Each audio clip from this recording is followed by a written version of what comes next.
We find the most unique European sweets in the USA. Maialino in New York City. We're talking about like regional, authentic Italian cuisine. Oh, the caramelato. Oh, make a taco with your hands. It's so good. When it comes to European-style desserts, La Dolce Vita has definitely made a home in the Big Apple. We're talking about like regional, authentic Italian cuisine. It's here in New York to stay. Especially pastries. Oh, the pastries. Oh, make a taco with your hands. It's so good. Maialino is owned by Danny Meyer, and it's his Roman trattoria. One of the first times that I went, I actually ordered every dessert on the menu because I couldn't decide. Everything is so delicious. The desserts are very simple and somewhat refined, but not at all stuffy. There is an awesome budino di cioccolato, which is essentially like a bread pudding made with chocolate croissants. I tried taking the budino di cioccolato off the menu during the summer, and that lasted about 3 days. I got so much backlash and complaints that I had to put it back on the menu. The bread element is these chocolate croissants that are a little bit stale.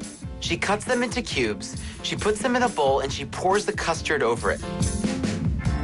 In this case, you really want a day-old croissant because what that does is it allows all of that cream to soak up into it. A fresh one wouldn't work the same way. I've never been jealous of a chocolate croissant before, but I am a little bit. Once the croissant pieces have soaked up that custard, she spoons them into individual ramekins. Once it comes out of the oven, she unmolds it, places it on a plate with a scoop of hazelnut gelato, hazelnut brittle, and chocolate cake crumbs. Bread pudding can come across as pretty dense, heavy stuff. Not this one. This is like made for angels. I am a sucker for a bread pudding. Oh, I love it. When you bite into it, you find these little like morsels of chocolate throughout because it's chocolate croissant. It's warm, so the chocolate's melting. It's exciting just to eat it. The caramelato. I think we should have a moment for the caramelato. It's like the American cinnamon bun went on a Roman holiday and came back even better.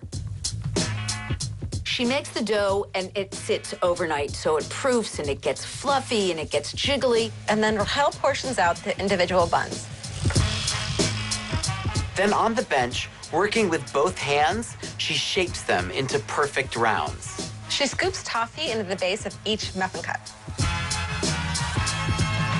This thing is just sinful all the way around. She dips the brioche into melted butter, and then she rolls that around in cinnamon and sugar.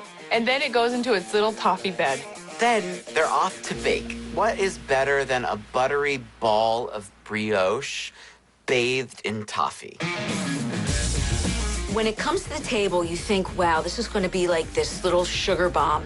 But when you break into it and you eat it, you realize that it's not as sweet as it appears. It's very light and fluffy, and it has this light layer of caramel toffee. It's the perfect Italian version of a cinnamon bun. There's nothing to not like about this. If someone doesn't like this, you shouldn't talk to them anymore because they're out of their freaking mind. These are clearly Italian-inspired desserts, so you bet there's going to be an olive oil cake. The olive oil cake, I think, is becoming something of a legend here in New York City. This dessert is so beautiful in its simplicity.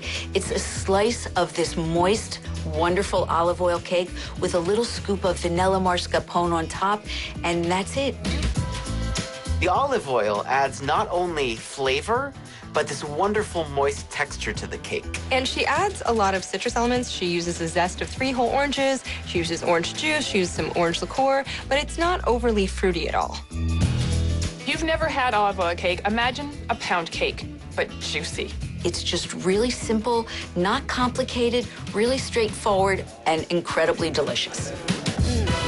That was really good. It's wonderful to see someone who's taking classic pastries and not feeling the need to reinvent them, and that's what's happening at Maialino. They're rustic yet sophisticated. They're desserts, but they're not too sweet. I mean, all in all, they're perfect. If you don't live in New York, it's worth the trip to go to Maialino. But make a reservation at 6 so you can stay as long as possible and get everything on the menu.